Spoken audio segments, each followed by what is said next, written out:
महाराष्ट्र सरकार हे असंविधानिक आणि बेकायदेशीर आहे। ते केवळ फसव्या आणि संवंग लोकप्रियतेच्या घोषणा करून विकास कामाकडे जाणीवपूर्वक दुर्लक्ष करते। शासनाने यापूर्वी शेतकऱ्यांना दुष्काळ निधी देण्याची घोषणा केली होती, परंतु अद्याप त्याची पूर्तता केली नाही। 30% शेतकरी यापासून वंचित आहेत, त्यामुळे त्यांना जगणं कठीण होतंय। असं असताना सरकार लाडकी बहीण यासारख्या तकलादू योजना जाहीर करून जनतेची क्रूर थट्टा करतंय। लाडकी बहीण योजनेच्या नावाखाली इतर विकासात्मक कामाला वाटाण्याच्या अक्षता दिल्या जातात, त्यामुळे शेतकरी वर्गात संतापाची लाट आहे। याचा राग व्यक्त करत शिवसेना उद्धव बाळासाहेब ठाकरे पक्षाच्या वतीनं लाक्षणिक आमरण उपोषण माळशिरस तहसील कार्यालयासमोर करण्यात आलंय। यावेळी शिवसेना पदाधिकारी गणेश शिंगळे आणि धनाजी मस्के यांनी यांचं नेतृत्व केलं।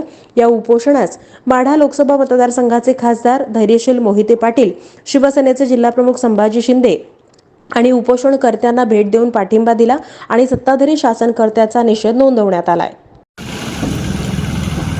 दुष्काळ निधी जाहीर करून 6 महिने झाले। उन्हाळा संपला, पावसाळा संपला, आता पावसाळा संपत चालला, तरी सुद्धा आणि आम्हाला दुष्काळ निधी 30 ते 35% शेतकऱ्यांना मिळाला नाही।